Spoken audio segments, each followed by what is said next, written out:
Assalamualaikum warahmatullahi wabarakatuh. Waalaikumsalam warahmatullahi wabarakatuh.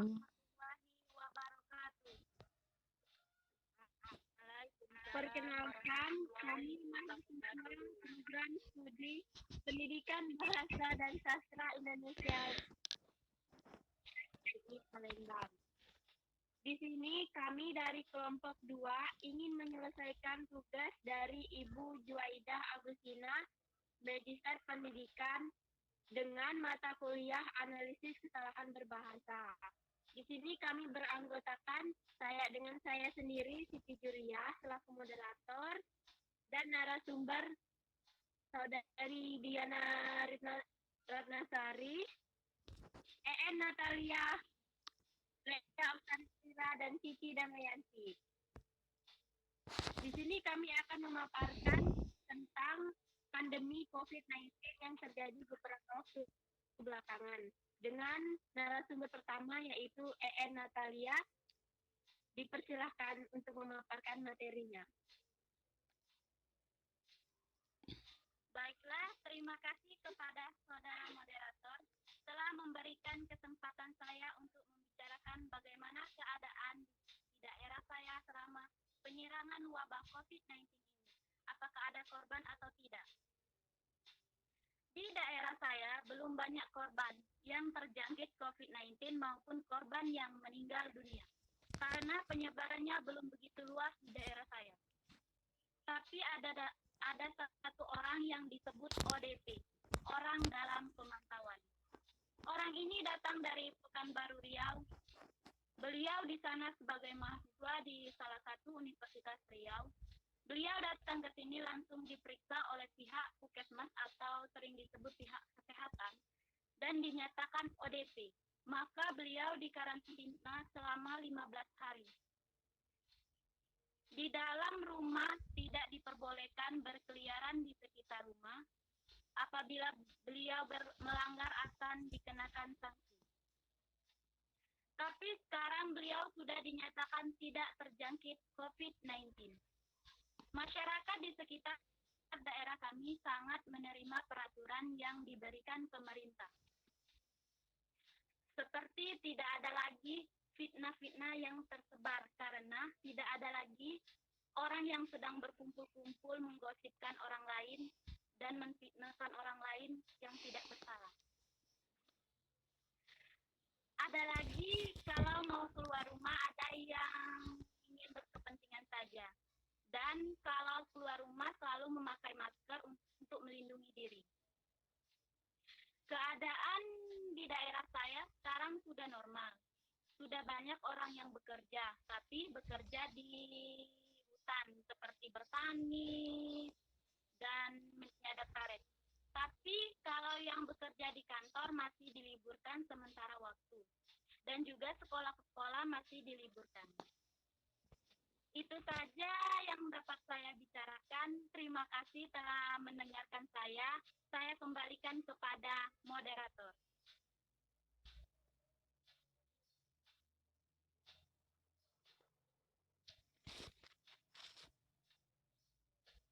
Baiklah, dari atas pemutaran kondisi di dalam semoga tetap diberi kesehatan Anda sekeluarga dan termasuk daerahnya. Pemateri selanjutnya yaitu adalah saudari Cici Damayanti. Dipersilakan untuk memaparkan materinya.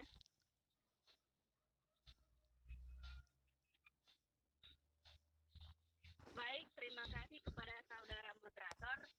Di sini saya akan menyampaikan sedikit mengenai dampak positif COVID-19 terhadap dunia pendidikan. Belakangan ini penyebaran virus COVID-19 menjadi penyebab angka kematian yang paling tinggi di berbagai dunia saat ini. Nah, sudah banyak korban yang meninggal dunia, bahkan juga tenaga medis. Nah, hal ini merupakan permasalahan yang harus dihadapi oleh pemerintah untuk melakukan berbagai kebijakan, termasuk Indonesia pun merasakan akan dampak penyebaran virus COVID-19. Nah, akibat dari dari pandemi COVID-19 ini menyebabkan diterapkannya berbagai kebijakan untuk memutus mata rantai virus COVID-19.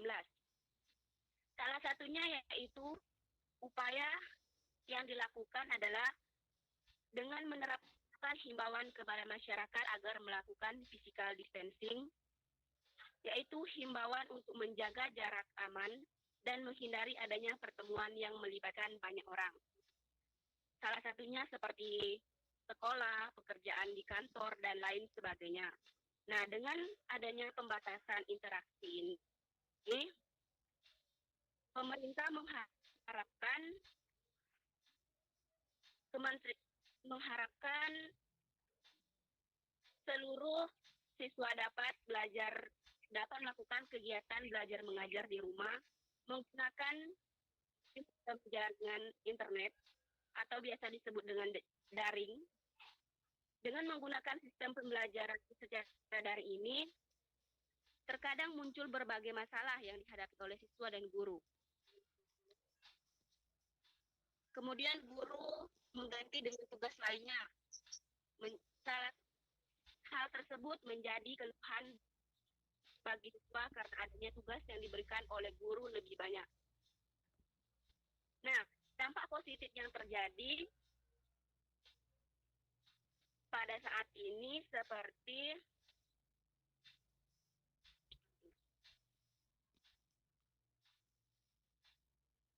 terutama bagi orang tua lebih bisa lebih dekat kembali kepada anaknya dan bisa mengajar secara langsung. Selama ini kan orang tua cuma tahu anaknya bisa pergi ke sekolah. Nah, untuk sekarang ini dia bisa mengajarkan secara langsung, bisa lebih dekat dengan anak dan mengenal anak lebih baik. Selanjutnya yaitu mempererat kekeluargaan.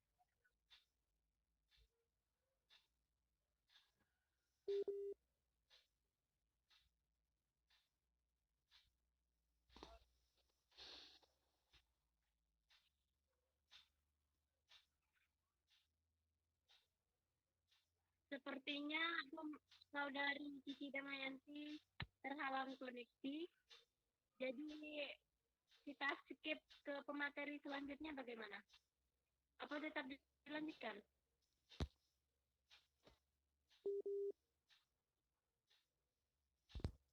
Ke pemateri selanjutnya?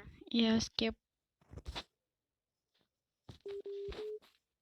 Ya sudah.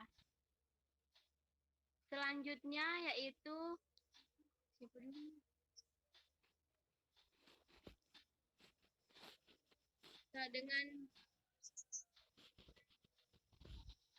selanjutnya materi akan disampaikan oleh saudari Ledia Oktarila. Dipersilahkan.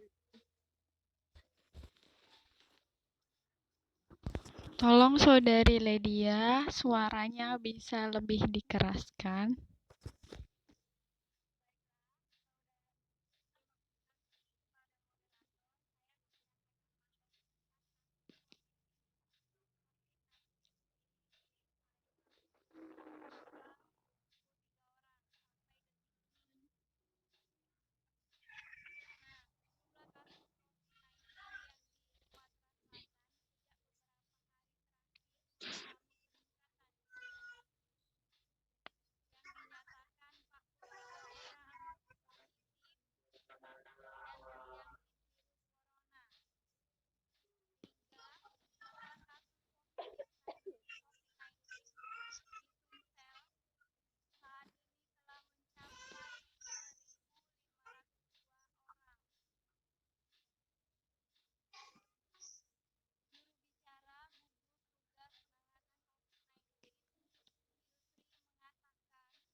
Sudah.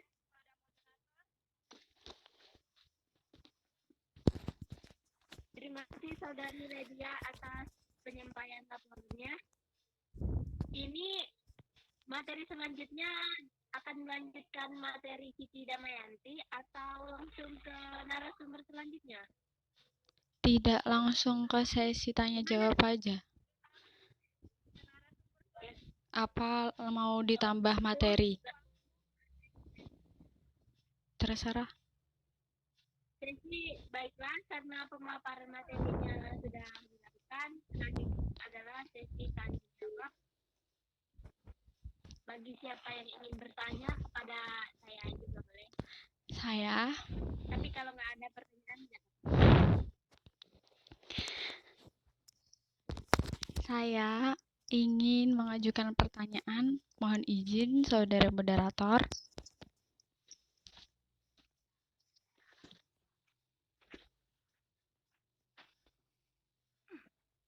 ya. Siapa?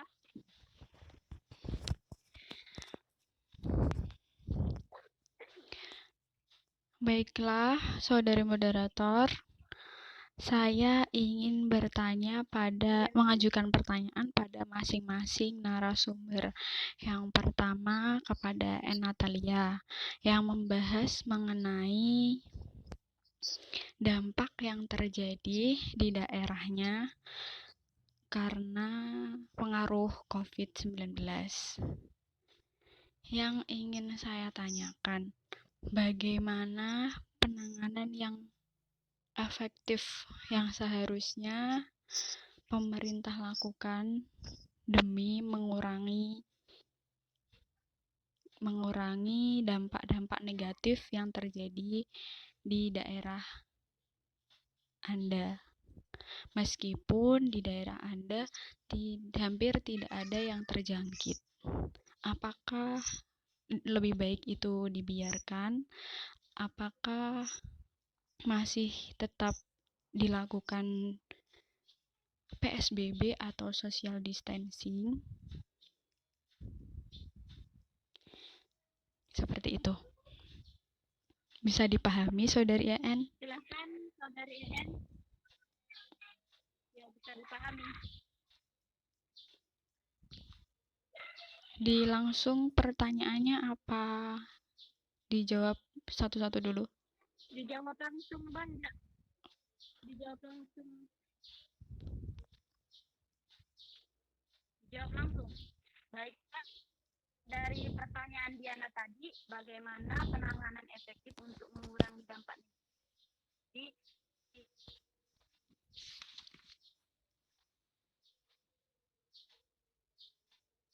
kasus.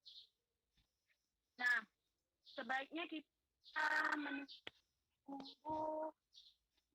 menunggu bagaimana pembersihan, bagaimana kalau telah dilakukan SBB itu tersendiri.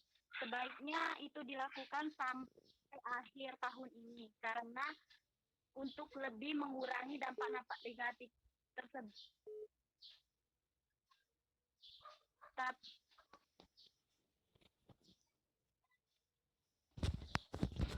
Sudah, Saudari EN, sudah itu saja menurut saya. Ya. Jadi menurut Anda sampai akhir tahun? Iya, sampai akhir tahun ini. Ini aku boleh nyantai sih? Nanti dulu. Ya sudah, boleh. Boleh. Karena kalau sampai akhir tahun yang tidak bekerja itu bagaimana mencari uangnya, Saudari EN? Nanti mereka tidak makan. Kan kalau di desa kami kan mencari uangnya satu-satu, saudara-saudaraku. Oh ya, baik, saya terima tentang jawaban Saudari EN karena memang pertanyaan saya adalah di lingkungan Saudari EN, dan Saudari EN sudah mengatakan kalau di lingkungannya itu kebanyakan dan rata-rata adalah berkebun. Oke, terima kasih Saudari EN. atas jawabannya. Kalau menurut saya sendiri, memang lebih baik dilakukan PSBB sampai akhir tahun, sampai steril mungkin, dan mungkin pemerintah bisa melakukan soal yang bekerja tadi itu mungkin dengan cara online, semua serba dilakukan dalam jaringan seperti daring, online, dan lain-lain. Atau misalkan orang-orang yang tidak bisa untuk pergi bekerja bisa dikurangi atau dipindah di jam-jamnya, di per jam. Jadi pokoknya sebisa mungkin perusahaan itu mengolah bagaimana caranya untuk mengurangi dampak ini, menurut saya. Bolehkah saya? Baiklah, terima kasih kepada saudari moderator sekalian karena sudah menyampaikan materi. Di sini saya akan memberi kalian sesi untuk menyimpulkan tentang materi kalian masing-masing. Silahkan saudari EN dari yang pertama menyampaikan materi tadi, berikan kesimpulan terhadap materi yang Anda sampaikan. Baiklah, dapat saya simpulkan bahwa di daerah saya sekarang sudah tidak ada lagi penyerangan COVID-19 dan sudah dalam keadaan baik-baik saja.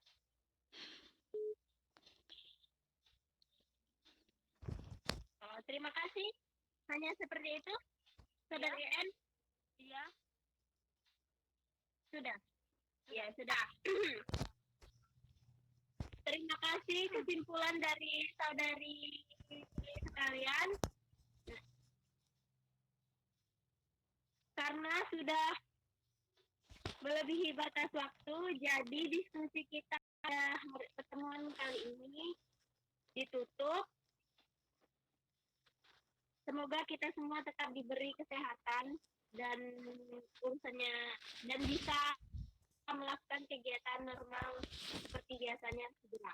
Amin. Saya selaku moderator, maaf jika ada kesalahan kata yang saya sampaikan. Saya akhiri diskusi kita pada hari ini dengan wassalamualaikum warahmatullahi wabarakatuh. Waalaikumsalam warahmatullahi wabarakatuh.